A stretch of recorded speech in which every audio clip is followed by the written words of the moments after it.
right, you're listening to On the Waterfront with Coach. I'm Marina Hernandez, currently an ID on the night side and enjoying the summer as a longshoreman.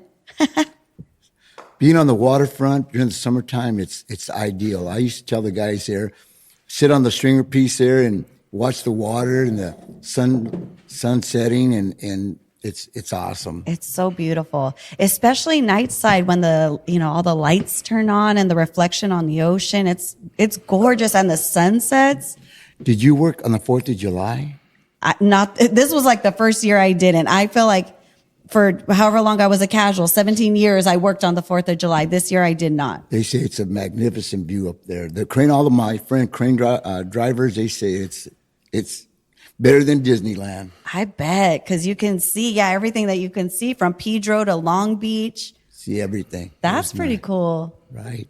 Do you work on the 4th of July? No. I Okay, haven't worked on the 4th of July for years. Oh, okay. Yeah. Like, not for me. No. You don't, do you work any, no Christmas, no holidays? No, no holidays. Just stay home, chill out. So where have you been going? NYK a few times. They've been sending me APL. I was at Hanjin. Different places they've been sending me, yeah. Do you I like that. Like, I like when, it stinks when work is slower, but also then I have to take different jobs, and I'm like, oh, okay. Like, the terminals are different. The way they do things different. Like, it's just fun to go to different places sometimes. Right. I've been steady. I was steady for a long, long time as a clerk, and then as a foreman, and then when I went back to the hall, I enjoy the hall. The hall. Thank God for the hall. Thank you, Uncle Harry. It's different. You go see different guys and different people, and I enjoy the hall. Mm-hmm. Yeah. So today on our show we had Kevin. You just met him. What a great guy, Kevin. Thank you for bringing him on the program. Yeah. He's our up and coming leader of this union. He is really sharp, and I didn't even know that he was involved with the medical field. And I told him, hey, you should try out for the health and welfare. And he said he was up and running for it, and he didn't quite make it. I said, keep on going, because you've got a lot to offer to this union, and you're only an ID, and you travel to Tacoma with that lead conference, and he's got everything going. Yeah, and I just met him at the job. We just started working together. We picked up the same job a couple of times, and just talking to him, and I was like, oh, this guy knows what's up. Right. There's so many different people down here. That's the beauty of this job. It really is. You meet all these different people, and I like to find out what they did before they came down here, and there's all kinds of different people that have different jobs. Podiatrists, there's attorneys down here, there's ophthalmologists that I know, and there's an attorney down here. There's all walks of life down here. Yeah, I worked with our previous podcast, I had a hatch clerk. Do you remember I had a hatch clerk? Yes. And so I worked, so then I'm there with the swingman. I like that job because usually I have UTR and I'm kind of solitary. I don't really talk to anybody. Mm-hmm. But when you're on the dock, you have a chance to shoot the shit with people and whatever. Right. Well, there's this guy, and he was like, yeah, my finger, talking about, he was missing a finger. Uh-huh. And then he's talking about all this bad luck he's had in his life and how he was in county jail. And I asked him, well, what happened to your finger? He's like, you want to know the truth? A woman bit it off in county jail. I'm like, what? What happened? He ended up telling me the story. He said, yeah, I got infected. I'm like, oh my gosh. So yeah, we have attorneys and podiatrists, and we also have everything. We have everything. Oh yeah. One of our good friends, Terry Bullock, and he allowed me to share this with the audience, that he was on a job, and he had a heart attack. And the lady that was in the car next to him was a nurse, and she saved his life. And she was a casual. And they were on their lunch break. On their lunch break, and she saved his life. I mean, can you imagine if somebody that didn't have any experience with medical field, he might not be here with us. That is insane. Yeah, that was a couple years ago. I remember I read that somewhere. Yeah, you read the story, and then it said Terry Bullock. I was like, I know him. Oh my gosh. Right. And he allowed me to share share the story. And he's fortunate that young lady was a nurse. Yeah, for sure. Yeah, I've got all walks of life. I love it, and I'm looking forward to having more people on the show. And you've set up some interviews for coming up, so we can tease that, I guess. We can tease that out. We're going to have Al Galupo, who's been down here quite a few years. He's a foreman. He was a gearman. And before he came down here, he was almost going to be a fireman. So we're talking about nurse. He was going to be a fireman and stuff. And then we're going to have Drew Gutierrez, and I work with his dad. His dad was one of the nicest guys you could meet.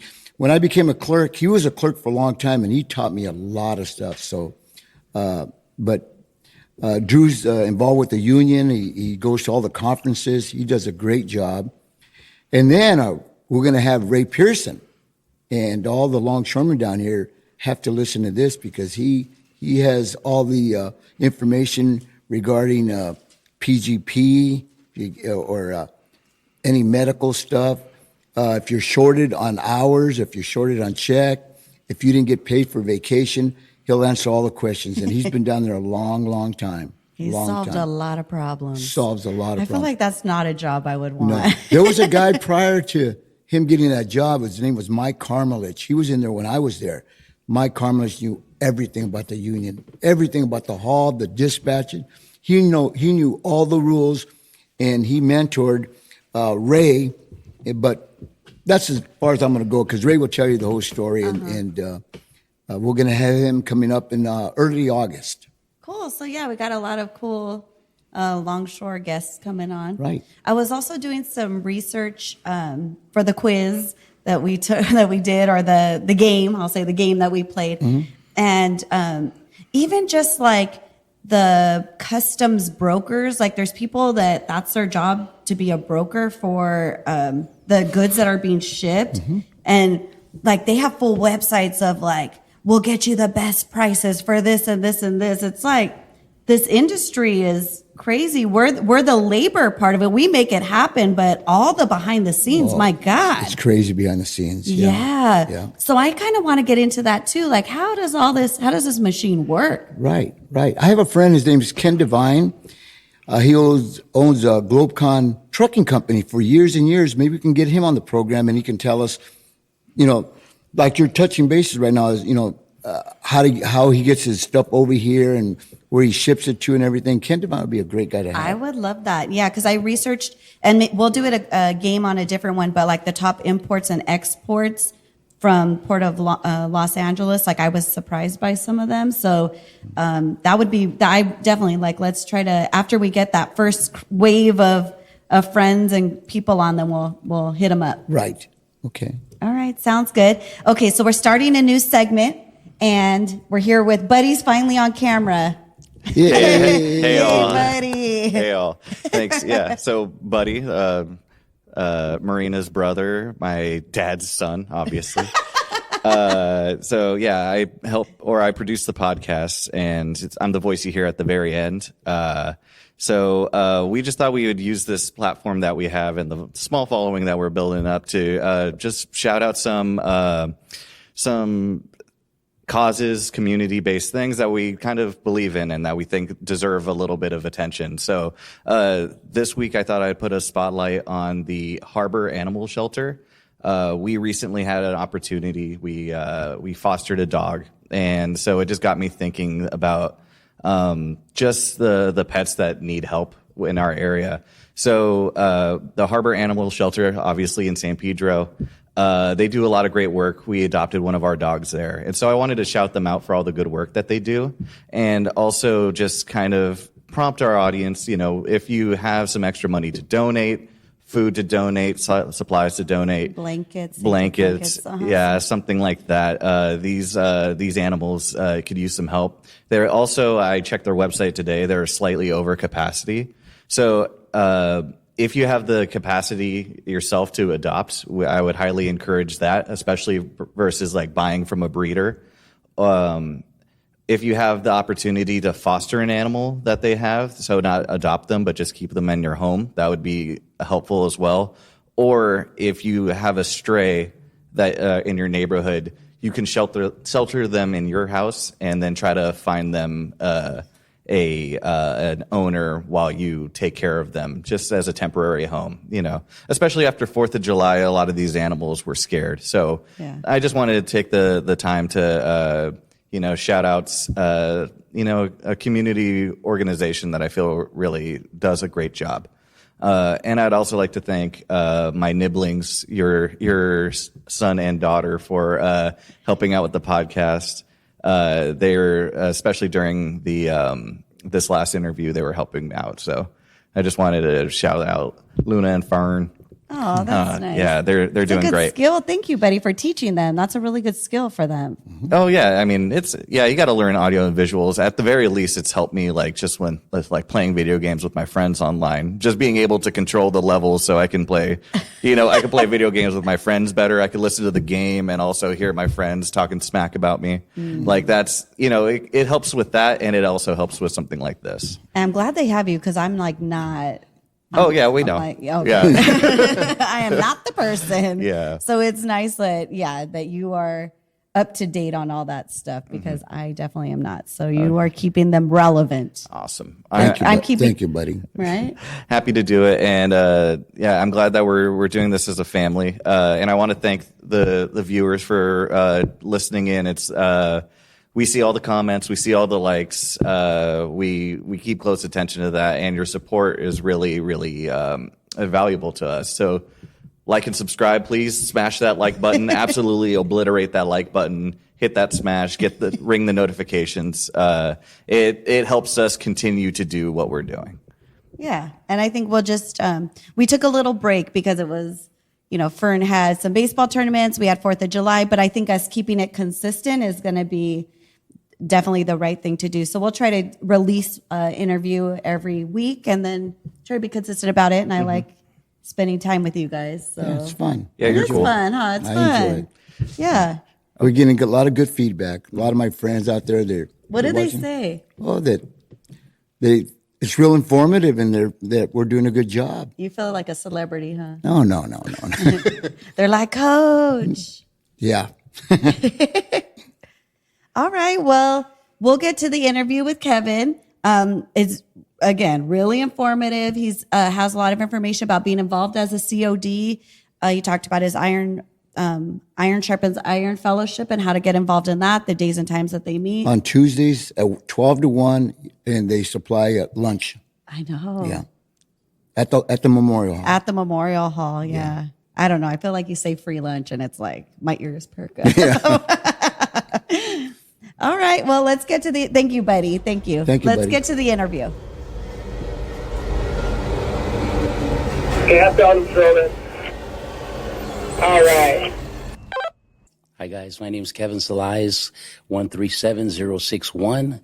I started as a casual in 1997 and registered in 2021. So got 11 more months to go to AMAN, and I'm excited about this podcast. Thank you for inviting me. Yeah. Thanks for being here, Kevin. Thank you. Thank you. You jumped right on it right when I felt like, I was like, hey, Kevin, you want to come on? You're like, yeah. Yeah, I mean, I'm ready. I like I shared with you, I've been on a couple podcasts. I'm not afraid to speak in front of a mic. So, yeah, I'm just here to share. I really enjoy what you guys are doing. When I saw the podcast at first, I saw Yoli's interview, and I happen to personally know her son and daughters, and I know their family very, very well. So, yeah, I liked it. And you've had so I was a casual for 17 years, and I think how were you at with years for casualing? 24 years casualing. I think I got in with like 9,000 hours. Yeah. So 24 years I casualed, I managed another full-time job, taking care of my family. I just couldn't quit that job to be a casual longshoreman. But, it was worth the wait. And so I may not get a full career out of it, but I'm enjoying every moment of it. So. And I think that's a story for a lot of casuals during that during our time is like you had to just make other things work. And so I don't know, it was a hard time. Especially if you had a family like Kevin had a family. Yeah. It's tough. You probably had a job that had benefits and everything. You could not possibly give any of that up. And I couldn't afford to compromise that. And I mean, that's a good thing. I worked in healthcare. So I recognized in my first marriage, I was married to, both my ex-wife and I got in as casuals at the same time. Mm-hmm. She went ahead and pursued longshore full time. And so I experienced the benefits for longshore. Working in healthcare on the business side, I try to help her understand, as well as others today, how blessed we are with our benefits. They're untouchable, and we really. I think that we could appreciate it more. People that I run into sometimes don't really appreciate it, but we're here to talk about the good things. Exactly, that's one of the good things. Yeah, it is a wonderful thing. Absolutely, that goes without saying. Absolutely, that's, the medical, dental, all that program. Yeah, unbelievable. We're blessed. Yes, you go somewhere to a doctor's office. We had an incident where something happened in Vegas, and we went in there, and they took me right on in, and the lady said, "Man, what kind of insurance do you have?" Yeah, I said, "Well, the best, exactly, the best." So yeah, we do have the best, and. Were you partying too hard in Vegas? Oh yeah, you know that. Concerts, right? That's right. The concerts, yeah. They took out. No, well, we need. Is there a story there? There's a story, but for later, for later time. That's later a bonus episode. All yes, right. The Patreon where you got to pay for the juice. Right. That's right. So, Kevin, we want to have you on because you're a COD mentor. Yes, I am. I am a COD mentor. How did you get involved in that? So I got involved when I first got registered. I heard about the program through someone I casual with named Amanda. And we both had doc signal. We had some downtime. We were just chit-chatting and talking. And she told me she was mentoring CODs. And I'm like, really? Tell me more about that. So she explained it to me. I listened, and I'm like, At that time, I was coming out of a divorce, and I had not been coaching for about, it had been about 6-7 years. All the kids had grown, and I missed it. I'm passionate about coaching and mentoring. And she told me about it, and I'm like, oh, that's my perfect opportunity to get back in the mix. Different level, though. I'm not coaching kids. I'm mentoring young men, different ranges of ages. And so I heard about the opportunity. I contacted the person that she put me in contact with, which was David Ross Jr. at the time. He interviewed me and gave me the thumbs up. I started right off mentoring a few men. I've mentored 5 guys.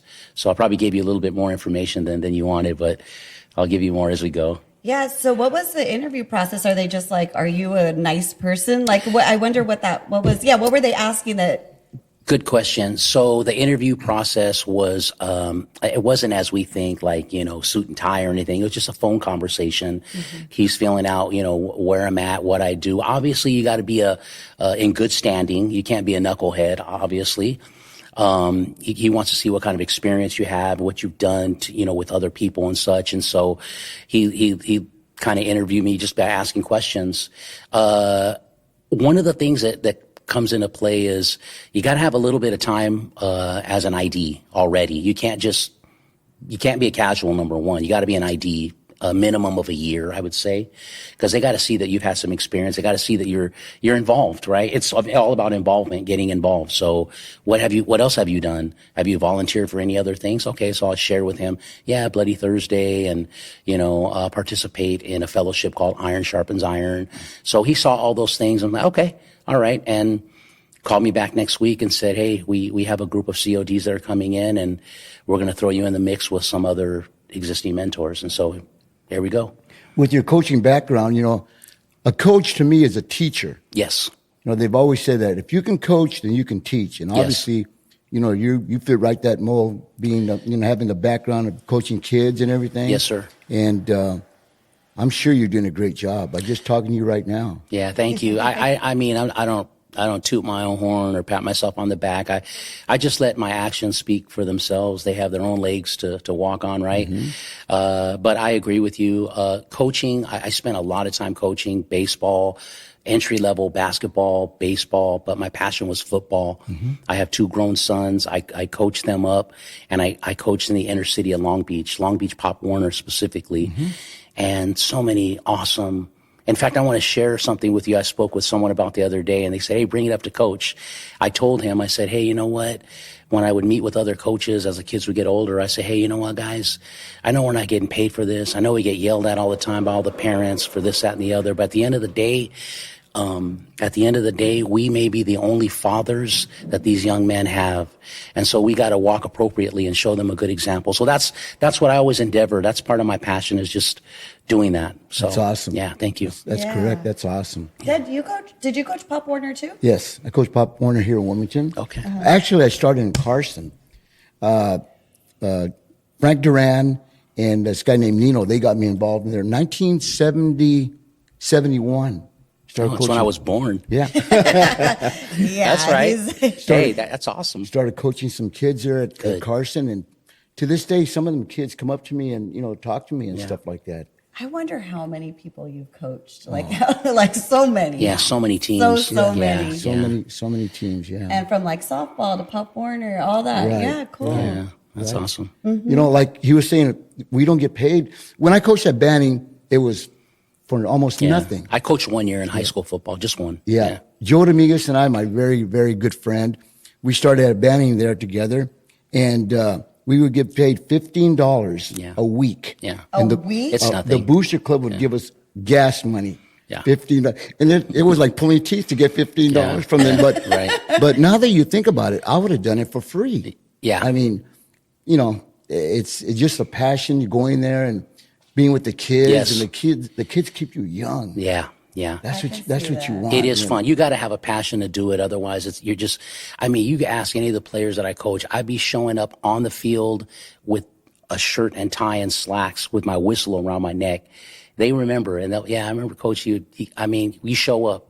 The whole thing, just like in mentoring and everything, I see all these posts and people saying this and that. But at the end of the day, 2 words come to mind: step up. People just need to step up. You want to help solve the problem, get involved. You're right. That's the key. Yeah. Perfect. And I'm just thinking, this job gave us, like, when you maybe around that year, those years, this job gives you the opportunity because of flexibility. But when you're casualing and working a different job and you're volunteering, like, you're using every minute of your day to do something productive. 100%. I mean, I can't tell you how tired I was, but like you said, Coach, that keeps you young. And I just, again, when you're passionate about something, I was running ragged, but there's just a joy in it that you dig deep. And you're right. I was casualing. I was working a full-time job with major responsibilities and coaching. As time goes on, you start to perfect your program. Sure you do. And you start to you got to get coaches. You need others to back you, and you need good people. You can't just pull any other dad off the bench. I'm the kind of coach where I don't coach my own kids. When my kids step on the field, I'm coach, not dad. Don't call me dad on the field. And I'm not coaching you on this field. Coach Tone is, Coach Anthony is. You go to them if you need something. Don't come to me, because I dealt with that growing up, the favoritism. I'm not about that, not about the daddy ball thing. I can't do it, because it sends another message to the players and the families. Right. So, yeah. Yeah, there's a lot of... Yeah. Is all that... Coach. He's right on. It's true. He's right on. You surround yourself with some good people. Absolutely. Ferragamo, he got me, Joe Dominguez, and Rocky Garibay. Okay. There was just 4 of us coaching varsity football at Banning, 1975, 76. And we had some great players. Freeman McNeil was one that comes off the top that played 12 years in the NFL, drafted number 3 in the country. But the passion that we had, we would do it for free. Yeah. I mean, it was... I agree, 100%. It was a job. We won a city championship. On the way home, we're on the bus, and we're thinking about the following year. Yeah. What we're going to do. Already planning. Planning. So that's what you got to do. Yeah, that's You're right. not a coach, you're a teacher. That's right. 100%. Yeah. Yeah, so then you use that when you became a CEO. So that connects to the CEO. It does. I kind of wanted to draw that parallel. The coaching thing kind of lines right up with mentoring, teaching. And so just a little bit about what my endeavor was when I stepped in is my idea. Well, when I coached, I had a what's called a recipe for success. And I'd always tell the players it was threefold. It was, number 1, respect. You have respect for me. That's it. Number 2, I expect 100% when you step out here on this field and nothing less. And that includes getting your schoolwork done, right? And number 3, let's have fun, right? Because there's nothing like working hard, busting your tail, but you're not having any fun doing it. That's not cool. Mm-hmm. So I kind of carry that into everything that I do. And when it comes to the mentors, same kind of idea. I'm like, hey guys, check this out. I'm not here to be a parent to you. You're a grown man. I know that you're experiencing some level of loss, but now you got a family to provide for your own, and you've been given this opportunity. Let's go. So a really solid boss that I know, I won't say his name, but if you hear, you might know, but he always told me when we bring the CODs out under the crane, he said, I expect 2 things from you. Number 1, safety first. And number 2, handle your business, move the cargo. And that's, I always keep that in my mind when I'm talking to these guys. And again, I'm leading by example. That's it. I teach them how to be a good longshoreman, one that attends their meetings, one that gets involved, and one that just do your job, man. Do your job and make your family proud. And you don't have any shoes to fill here. You're not trying to fill the shoes in of your mom or your dad. A rest in peace to them, but you're not here to take on that pressure or responsibility. So as long as you're here with me, you're going to have a million family members telling you, oh, mijo, if you need me, I'll be there. There's nobody there. I'm their mentor. And I would tell them, don't listen to your family members, because if they're not going to show up and be with you every single shift that you're here, then scrap their advice. You're with me, and that's it. You know what I mean? Because you don't need other teachers in the mix. You already know what that's like, Coach. Mm-hmm. You got all these voices in your ears. And so I had great experience. I've had five mentees already. Yeah. So how long do you stay with these guys? A week? 2 months. 2 months. 2 months. 2 months. So that's enough time. I haven't had 1 2-month period where we've had to go longer. We cut them short. It all depends on the mentor and what, they gauge and they sense. Again, we're coaches, we're leaders. So you can see if they're getting it, they're not getting it, if they're like so scared. The one thing that they are scared of is when I say, hey, let's go up and lash. No, I'm good. We teach them the basics, Coach. We get them, they get a week of UTR training before they come out to us. So we put that on the back burner because they already got some little wet behind the ears. We take swing jobs. We get under the hook. We can give them everything they need from there. We're showing them how to signal, traffic management, safety, you name it. So that way, once they leave that post, they can get the dock signal. That's easy for them. Driving with a UTR, they got a week. So we just walk them through. We walk them through swing, UTR, dock signal. Those are the 3 main things that IDs get. If they want to lash, okay, I'll take them up. If they're below deck, I ask the boss if we're not busy, we'll go up there. I'll take them through a little dry run with no one around, because that can be pretty wild, as you know. But I tell them, hey man, I'm nice. Wait till you start getting in with the guys that do this every day. They're not going to, but I'd have to say most lashers that I work with, once they know they're a COD and they have a mentor, they have respect. Sure. And they'll get in line. Not always, but for the most part, there's a respect level and they get it. So you go to the hall and get a job. You get a job with them. We're partners. Yeah, you're partners. We're partners. Exactly. That's why I share with Marina that, there's other A-men that have time to mentor, but the thing is they're coming in as IDs. Dispatch rules are totally different. So everything has to line up. So you partner with them. We check in. I show them how to check in. They show me how to flop. Right? And I get on them, tell them, hey man, that better be, you just took money off my food, my table. So I don't go too hard on them because they're learning, and I chalk it up as a blessing, like, hey, you know what? They got to learn. It's going to be a long, we don't get paid for this, but you don't do it for the pay. You do it because you want to see them succeed. If they fail, we fail together. If they succeed, it's a team success. So I stay in contact with these guys. I got five guys, Kyle, Anthony, Joey. Oh my gosh. I have the names written down. We'll move on, but I'll get the name. I don't want to forget, but I'm just, because I'm thinking about a lot of, So it's a 2-month period. So yes. You have 5 guys how do you break that? It's one guy per 2 month session. I'm just sharing with you that I've mentored 5 men. Okay, you've mentored five Yes, so far. And they come in, they're sort of scared. We had this one top pounder driver. His name was Joe Martinez. What a great guy. Unfortunately, he passed away, and his daughter, her name was Lori Lynn. Okay. Now I got the name right. Lori Lynn, she was frightened down here. Like you had mentioned something about them being scared. Mm-hmm. Well, I talked to her the other day. She's doubling back. Yeah. She's driving top hammer. Yeah. She put her nose to the grindstone. That's and she mastered everything. She is a really good longshoreman. That's good. She's a reflection of her dad. That's right. Her dad was a top-notch guy, and Lori Lynn is right there with him. So That's awesome. So I'm sure that.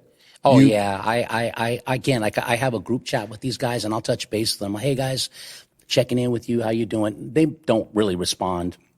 They're younger generation. Yeah, they're real active on social media, but that's okay. I don't get butthurt. They're living their lives, and but I just want to let them know, hey, I'm still around if you need anything. And I give them cautions too. I'm like, hey man, I'm gonna give you everything I got, but I'm gonna tell you one thing right now. If I catch you doing stuff, the stuff that you're not supposed to be doing, and we all know what those things are. If I catch you or I see you with the wrong element, I'm gonna walk right up to you, and I'm gonna embarrass you, and I'm gonna let you know what's up. I'm not putting this time in for fun. I'm doing it because I'm investing in you, and I expect a return on my investment. One of those things is get involved. Your give back is getting involved. So I'll give you some time, but after I see a couple years pass, you're just chilling and, making it rain, double backing and all. I want to see you guys getting involved in this great union that's afforded you this opportunity. This is a huge opportunity that doesn't exist in really any other industry that I know of, other than maybe firefighters possibly have this. I don't know. Yeah, I've heard that. I don't know. But bottom line is, beautiful benefit, and you need to maximize this opportunity. Some make it, some don't. I know some CODs who have not made it, and that's sad. But again, when you're young and you're not fully matured, you don't really see the benefit or the down the line thing, and you squander the opportunity. We've all been there as youngsters. We've missed opportunities and such, or messed up, but there's no perfect person. So, Kevin, what are the age group? The 5 guys you have? Yes. What are the age groups? Age groups. So the first one I got was like a grown man. He had a wife and a kids. So I would say range from maybe 30 down to just getting their driver's license, 18 years old. That was the last one I had. Logan. Yeah. Okay. Yeah. So, those are the ones that you have to really. Yeah, that little bit more TLC. Yeah. Yeah. They need guidance. Exactly. They need guidance and they need instruction and hey, here's the things that we do. Here's the things we don't do. I don't like to focus on the don't do list. There's already so many of those things. So let's focus on the things that we need to get done. And I always leave room for questions, inspect what you, inspect what you expect. So that's kind of, it's been good experience though. They all listen to me. I never had to get like upset with them or angry or mad, but when we flop, that's when I'm like, whoa, bro, come on now. So anyways, yeah, we're good. This guy that was 30, excuse me, Mia, the guy that was 30 years old, he just made her neat because if you do the math, his dad was probably under 60. He had to be under 62 years old. Yes. To get. There's a threshold, to get the card. So, I did the math. If he's 30, the dad was probably in his 50s, somewhere around there. But that's one thing before, there was no age limit. A guy could be 80, 90 years old. Yeah. And just, I don't know exactly when they took it away and it made it 62 years old. Yes. That was a big mistake, I think. Yeah. I think that was a big mistake. People are living longer. They should be able to, sit. It should be longer than 62 years old. Maybe we can make a motion, or somebody can come up and go back there and try to get it raised to more than 62. I agree with you 100%. There are powers that be that actually don't want this program in place. And we won't name any names, but we know that there's entities that are like, no. Absolutely not. I heard that during contract, they're like, you need to get that out of out of the contract. Right. For what reason? You know, again, from an aerial view, we don't know. Beyond I really our- don't care. Yeah, but I'm just thankful that we still have it in play, because again, these guys are going to get a full career out of it. They're going to provide for their families and get an opportunity. And I think that's and I hope that, I don't know if, I want to be like you, Coach. I'm going to be going till the wheels fall off. You know what I mean? Right. Till I can't do it anymore. But I also need to balance, like Yoli, hey, you got to enjoy your life too. Exactly. It can't just be all work. You got to enjoy your life. And I honestly, once I get to 65, I think I'll tap out. I love working on the waterfront. I've always wanted to be here. I enjoy it. And this is one way that I can just show appreciation and thanks by giving back. Did you have family down here? How did you start down First here? generation. First I'm generation. a first generation longshore. Interest card? Yeah. Or postcard? 1997, they were doing cards out of the unemployment office. Right. Remember that, Coach? Yes, I do. And we went in there, threw it in a big ballot box, turned the wheel, pick the bingo numbers out, and get a letter in the mail and go through the test. That's how I got in as a casual. It's great. Same thing with my ex-wife, my ex-father-in-law, my brother-in-laws, all that. So, yeah. What's motivated you to get involved? Because you are first generation and you spent so much time in the casual hall that this was not your main focus, I'm assuming. Not as a casual. But yet, not as a casual, but yet you're 4 years in as an ID and you're already like, hey, I'm doing this. I'm like this. You're investing time. So, one specific thing is, I always observe. I don't complain about processes. I observe. If I don't like it, again, those two words echo back in my spirit: get involved. You want to be part of the solution, not the problem. I can sit here and whine and complain about everything that's not going right. Get involved if you want to be part of the solution. So that's been always my mantra of just get involved. And when I got registered, and mentoring is just one thing. I've attended e-board meetings. I sit back and watch. We can't get involved as an ID, but we can listen and take mental note.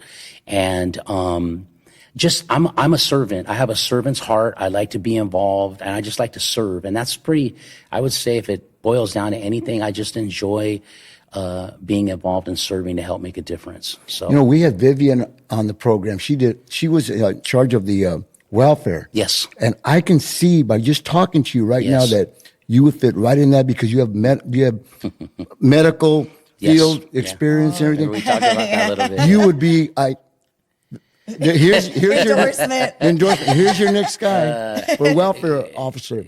Coach, I do want to just quickly say that I share with Marina that I had applied for an area welfare director position, and I got all the way to the very end and went against I was not personally going against them, but the person that landed the job, and they work with Sam Alvarado together as teammates. I applied for that job, and it was a pretty intense interview process. The last interview process was probably like a 9-panel. Bobby O was in that interview process. Okay. And I got to the last bit, but the takeaway, I had my own little pity party for the day. And I just, but the reminder that came to my heart was, there's always someone better than you. Someone always more experienced than you. And I had to chalk that up as, okay, cool. So that person got the job. I didn't get it, but I applied for a pretty good position. And I didn't get it this round, but I did get a little pat on the back and say, hey, even if you don't get this, I'm a good reference for you. Try it again. Yeah. Oh, there's other things. Like, I get involved in other stuff. This is not the only. My goal once I go AMAN is to get involved in the e-board, get involved in the politics. Again, why? To help make a difference. And I encourage others that are watching this, get involved. Our union is only as strong as the members that support it. And if you love something, you support it. So. I pride myself in judging people, and this is the first time I've probably seen you, come to the working for me, but, I can see it right now. You have a lot of passion, and you would be the right guy for that job. Thank you. I appreciate that. Maybe down the line, I don't know, but I just, right now, think about it. Focus on the task at hand. I'm not mentoring right now because I moved to Nightside about 9 months ago, but I got 9 guys under my belt.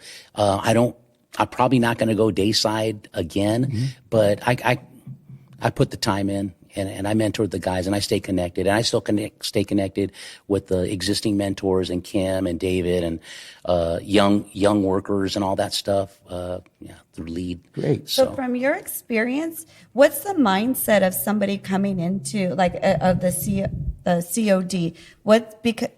I guess part of the question is, do they have a sense of what their parents did and then they're like, okay, I'm stepping into this? Or it's like, I had no idea that this is what their job was. What in your experience has been their mindset, if there's been a generalization or just an individual story? That's a really good question. So when they come in, it's just eyes wide open. They don't know what's going on. The only thing I think they know is what my mom or dad did. They go to work every day, job. Right? Yeah, no, not even their specific. Just my dad or my mom's a longshoreman, but they don't know the specific functionality unless they had an opportunity to come on the waterfront, visit, meet some of the people that they work with. But yeah, they really have no clue, and that's why I don't set the expectation on them to, hey, you got to go above and beyond what your mom or dad did. Let's just start ground level. And I'm like the first hug and kiss to our industry for them, and I want to guide them properly. So I just introduce small things, hey, check in on time, man. Show up on time. When the boss is talking, quiet. I don't care if there's 5 other people talking, respect, right? We lose a lot of that. That's going on still. I see people talking. I'm like, dude, be quiet, but just small things. I just start small. I don't try to they're already overwhelmed with the loss that they've incurred. Right, some of it's tragic, some of it's expected, but at the end of the day, they lost a mom and dad. I got to understand that. I don't get into the weeds of the trauma that they have unless they want to have like a private convo after work and I've had some of those conversations with those guys, and I respect and appreciate that their vulnerability.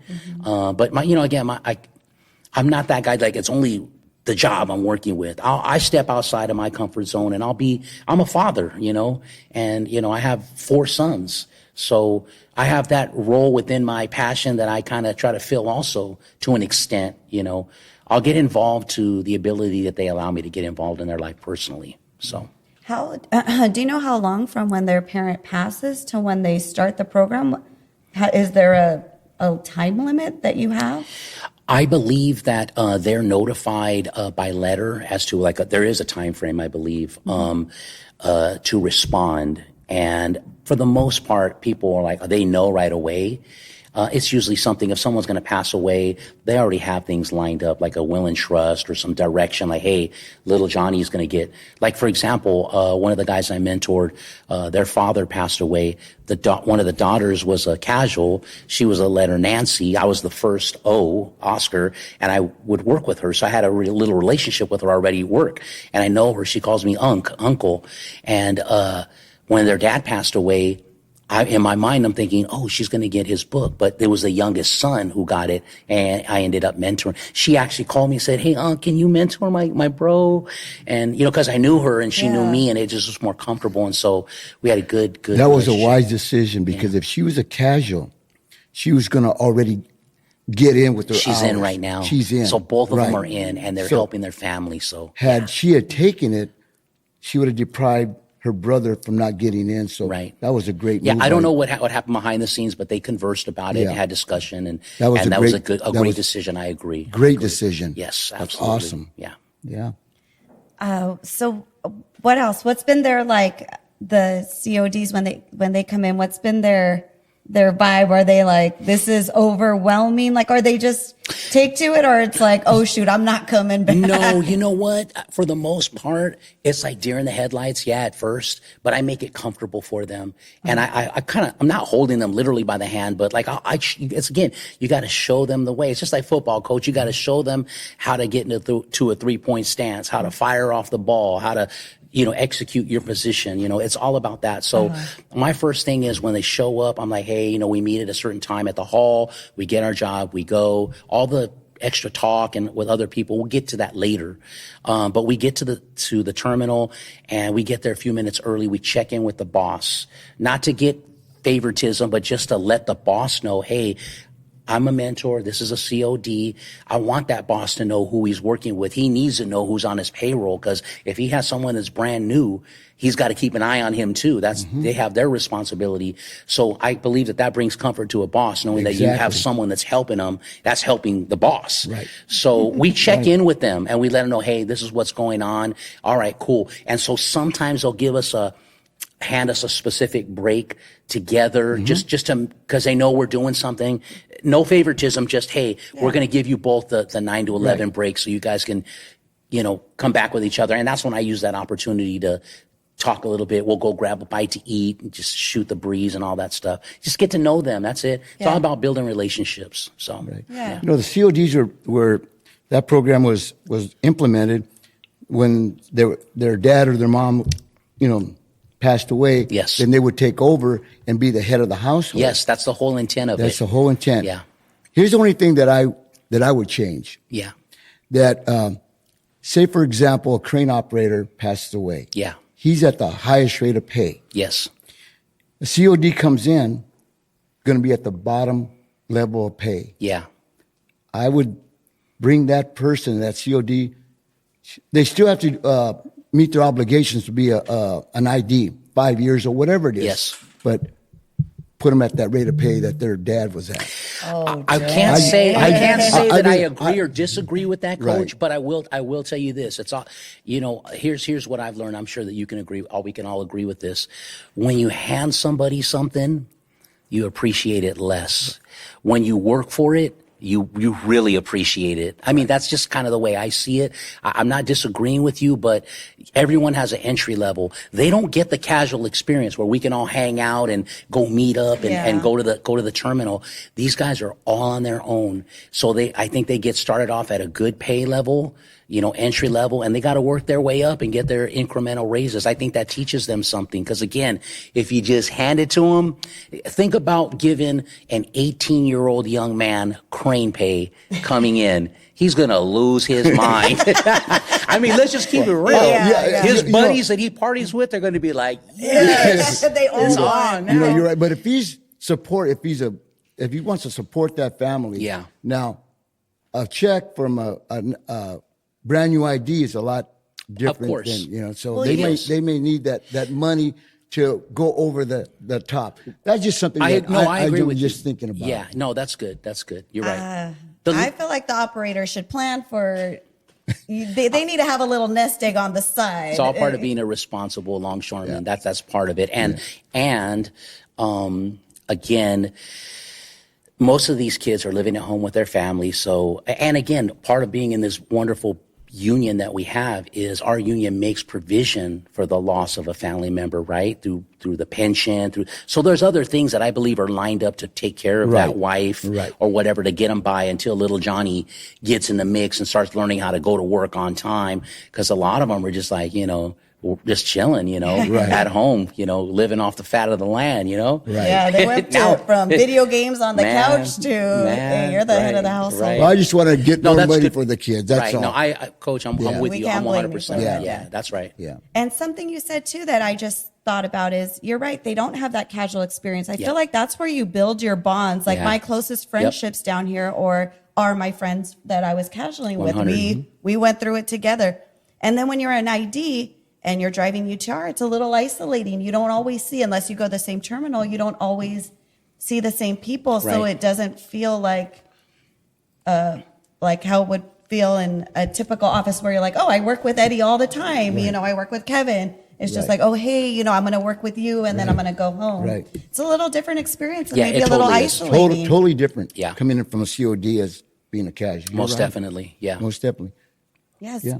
And then so I was going to talk about the leadership conference, but is there anything else you want to add for about the CODs? Yeah. So Kyle, Anthony, Henry, Joey, and Logan. Those are the 5 CODs that I've mentored. I didn't want to forget their names, so yeah. Those are your not 5? Forget their names, but just because again there were so many, and I it's been a while back. But those are all 5 guys that I mentored. I'm very proud of them. And those are your 5 basketball players. Those are your players, right there. That's my offense right there, and that's defense, right? That's it. Yeah, that's you're right. So yeah, I don't have anything more to add other than it's a wonderful program that every ID can choose to get involved in. When I go to our meetings from time to time, they get on the mic and people are talking about other things. I try to get in there, but people are waiting to get out of that meeting. So not really an opportunity, but when I get that opportunity, I'm talking about the COD mentor program. Hey guys, people need people, we're sitting here whining and complaining about all the things that we don't have. Whenever you think of others before yourself, that's the best position we can be in. So I always encourage people getting involved. So if you are going to get involved, contact Kim Salaiz. And if you don't know who that is, I'll get you her contact information. And she's a great person running that program. She's a great individual too. So. You're doing a great job, Kevin. Thank you. I appreciate that, Coach. That. Coming from you, I really appreciate that. Thank you. And then, so we'll go on to the leadership conference. Yeah. So you said you applied to that. So I applied to the women's based on Vivian's recommendation. I just applied. We'll see what happens. Yeah. I don't really know what's going to happen, but I applied. So that's the first step. Hey, I just put myself out there. If they say no, that's fine. I'll apply again. I'll build up some experience because that's what they ask you is what have you done in volunteering? Yeah. That's I'm learning is like a big part of this is volunteering and getting involved. Yeah. So, so I applied for that. We'll see what happens. But then in talking, then you said you went to a leadership conference was it a male lead conference? So, Go ahead. so ultimately, yes, you're absolutely right. And guys, you don't have to get involved at the highest level of volunteering. I mean, Maui fires, right? Thanksgiving food handout, Bloody Thursday events, serving, setting up, tearing down, being there, handing out food. We do a lot of that even through our ILWU, Iron Sharpens Iron fellowship. We're doing all those things as well.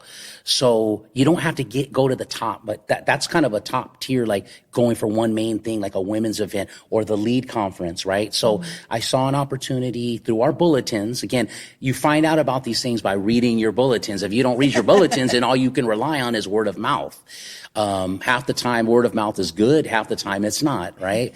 So I was reading a bulletin. I saw the opportunity to attend what's called a lead conference. And I'm like, oh, what's that about? So I start reading the memo and I'm like, oh, okay. So ultimately it was about,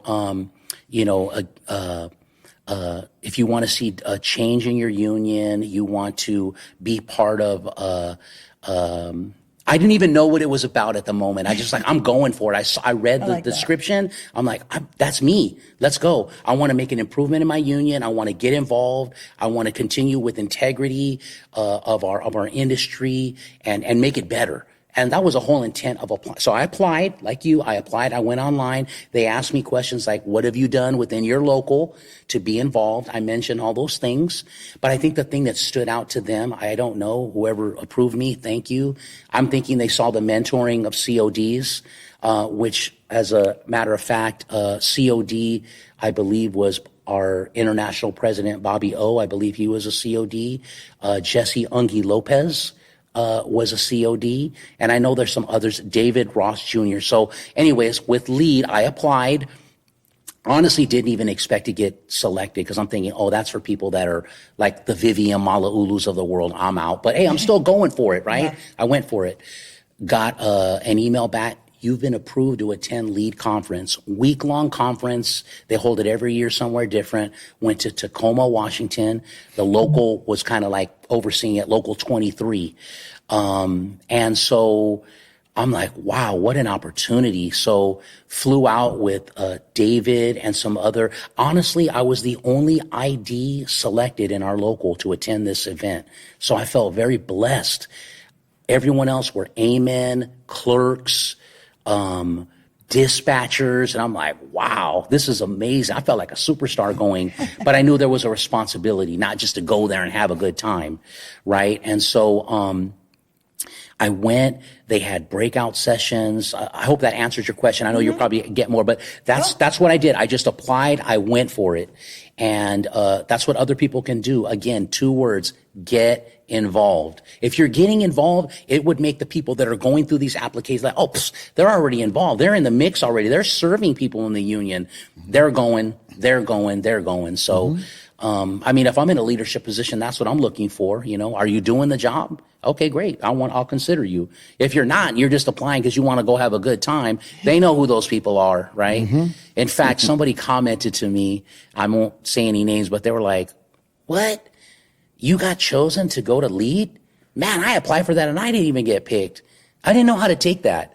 But I just kind of like tucked that away in my back pocket and kept it pushing, you know? Right. So it's okay. There's okay. not somewhat, Coach, you know this. Oh, yeah. Not everybody's going to like you.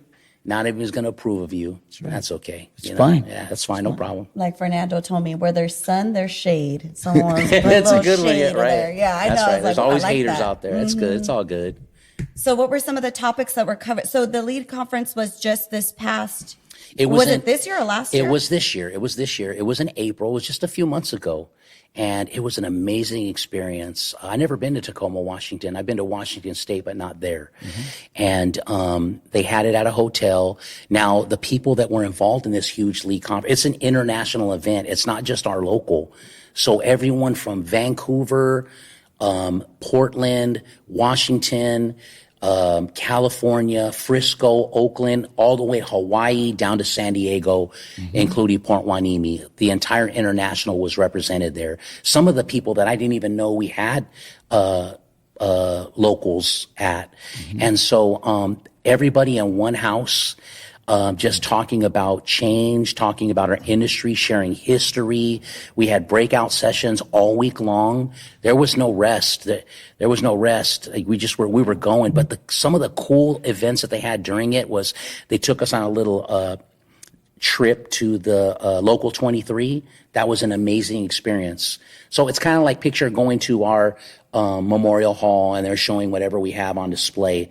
This place was like on steroids, just the history. I'm just standing in front of like a board with all the hooks, all the pictures, and I'm just like, wow, I would have never experienced that just if I just were head down, going to work every day. And that's not to throw shade on anybody and that's their thing. That's okay. Some people don't want to get involved and that's fine too. Just do your job. That's fine. But it was just, we had breakout sessions. We had different things that we talked about going on at the local. We even got a chance to visit University of Washington. I guess they have a little satellite spot there. They had a play of Harry Bridges. So an actor comes out on stage and he's playing the role of Harry Bridges. They're playing video and just learning about our industry, the culture, the environment, what's going on then, what's happening now, what we can do, promoting solidarity, involvement, changing in our union. We even had a breakout session where we were strategizing how we can get longshore work at specific areas. And so we had LA had a certain project where we were talking about how to use different strategic tactics, and our topic was the Olympics, right? And how we can gain access to people like the taxis, the water taxis. What can we do to get that labor movement involved get that business in our shop? And so we went through some different strategy. It was really cool exercise. It went even to the point of like knocking on the mayor's door. Hey, we voted for you. What's up? We need your support. That's how intense it got. You know, you're going to knock on the mayor's door and say, hey, you asked for ILW's endorsement. Now we're asking you to get involved in giving us the work. And that's what it's all about. That's what we're here. We're workers. We're the labor force. We do the job. So give us the work. So it was just a lot of things like that. I got a chance to meet so many brothers and sisters in our international. It was an amazing experience that I hope everyone gets an opportunity. I feel very blessed to be the only ID. They kept looking at me like, ID, what is that, a casual? Like indifferent. They didn't know, but I just felt very blessed to have the ability. I got a chance to meet a lot of different people and connect. And Vivian was there. Gary was there. Bobby O was there. So many people in the international there. Wonderful experience. Just outside of our day to day. It was amazing. So I encourage everybody to apply. All you got to do is apply. You know, Right? so Yeah. that's it. Yeah, and then if you get turned down, then you just reapply. You learn something and then reapply. Man, just put yourself out there. I learned this saying: a closed mouth doesn't get fed. Right. So you open your mouth and go for it. You know, expect to stay on it. So I like that. Yeah. Have you been to Tacoma, Dad? I know you like. No, I've never been to. Oh, you got to visit that place. It's amazing. It is amazing. I got a few contact numbers from people up there. We met the president. They put on a whole little, they just welcomed us. They welcomed everybody. They had some food trucks out in their parking lot. They were talking about new labor that they acquired through our union that they solidified. It was just a big celebration. I got a chance to play some dominoes with some people from Oakland and from Frisco. It was just a cool experience. You know what I mean? I can't, Do you have, if you have photos, will you share, especially of the hall, share them with us? Oh, absolutely. I will. I have That'll some amazing, I was just looking at the pictures and the people, just looking at their faces. And I'm like, man, that dude looks tired. Like, I can't even imagine what they were doing over there at that time. But just, that's who we are. That's what ILW is. We move the cargo and it whatever it takes. You know what I mean? So it makes me feel very proud as a first generation longshoreman to experience that. So, and be involved. Yeah. That's awesome. Yeah, that's so cool. I feel like this is a good time to start the game. So I'm a games person. Here we go, Dad. Okay. My dad's a little nervous about the games. He wanted the answers ahead of time. I wanted the answers ahead of time. Okay. What are the top 10 busiest ports in the U.S.? And we'll go back and forth. Buddy, maybe you can add some sound effects at some point after the fact. Maybe. Yeah, exactly. Wrong. Yeah. Okay, top 10. Long Beach. Okay, we'll go Long Beach. Long Beach is on this list, it's number 2, but I've seen it as 2 or 3. So Long Beach is the second busiest port. Kevin. Okay. I would say L.A. Number 1. LA's number 1. It's hard to separate the two because we're the same. You know what I mean? Right. We go to the same hall. It's not like it's different. But you're right. Yeah, Long Beach and LA. You're right. Yeah, they do differentiate them. But yeah, to us, to longshoremen down here, it's LA, it's one absolutely. It's the same. Harbor area. That's right. That's right. All right, Dad. Next question. Next. Same. Same question. We're doing top 10. Top 10. Yeah. Top 10. Tacoma. Not on the list. What? Okay. Okay. I'm going to say, there's 2 in my mind, but I'm going to say Frisco. No, but close. Oakland? Oakland. Oh, sorry. You only asked once. Sorry. Cheater. Yeah, I cheated. I apologize, Coach. Let's see. I think 9. I'll save the one that I was going to say for 8. later. Okay, Oakland's the 8, top 8. Okay, go ahead, Coach. Yeah, are these just West Coast or No, can be good anywhere? question. 10 busiest ports in the U.S. Oh, the U.S. US, So we're okay, talking US. national. Okay. Oh, all of a sudden, okay. Galveston. No, but close. Good one. Man, I'm going to say New York.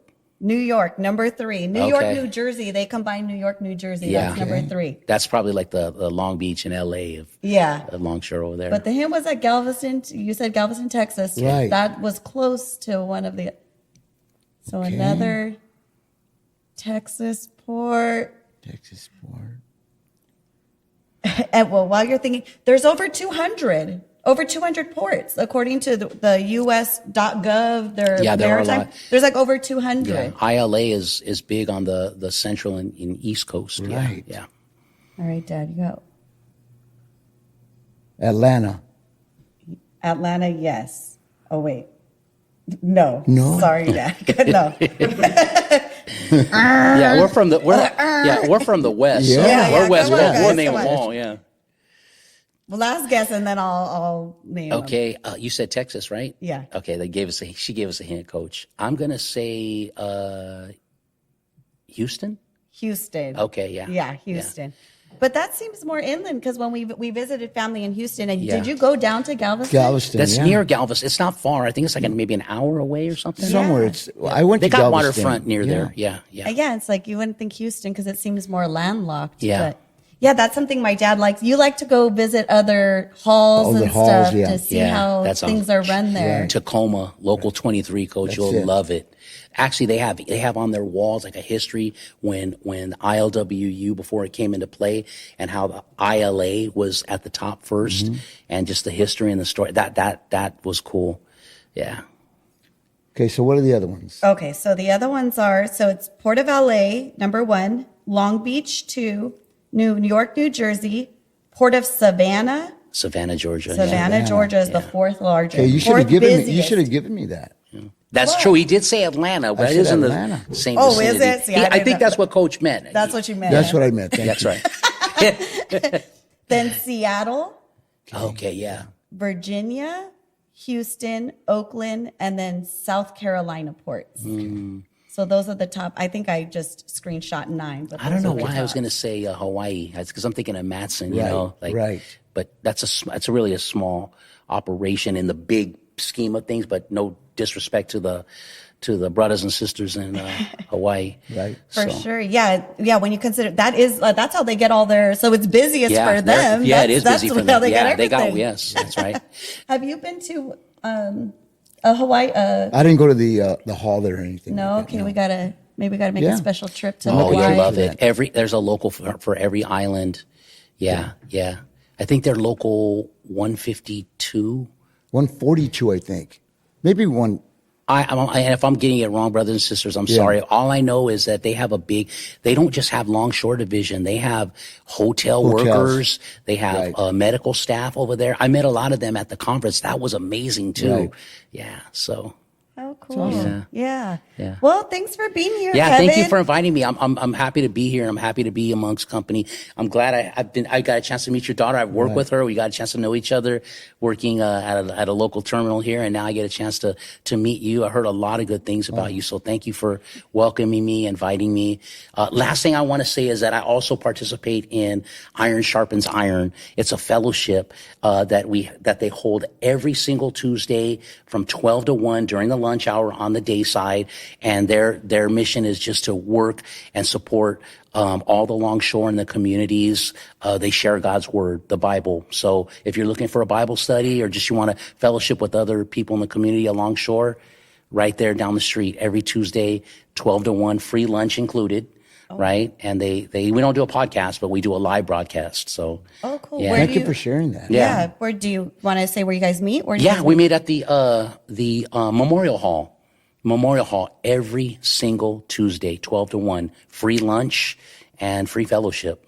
So it's a wonder. I've been on the leadership team for some time. I work with a great bunch of men and women on the waterfront. Roman Brink, David Samperio, his wife, Danny. I could go on naming everybody, but great group of people on the leadership team. And we do a lot of things. We give back. We're involved. We're involved in that too within our union. It's not just about us. We're out there like getting involved in toy drives. We went to go visit the International Seafarers recently, building right across the street from LBCT. And we gave them TV, clothes. That's a whole nother topic, but they have people, all the deckhands and people that are coming in, they need a place to stay. That's where they go stay. So we went and gave them some stuff and met their people. And it's just a good fellowship, good group of people. They walk the walk and they talk the talk and they walk the walk. So, yeah. Awesome. Yeah, I love how you're involved. Yeah, I try to, you know what I mean? For Keep sure. it up. What an Thank you, Coach. I encouragement. appreciate that. Definitely. Yeah. Keep it up. All right. Yeah. Well, thanks for Thank you. listening, everybody. Yeah. Thanks, Kevin. Thank you. Thank you, Kevin. All right.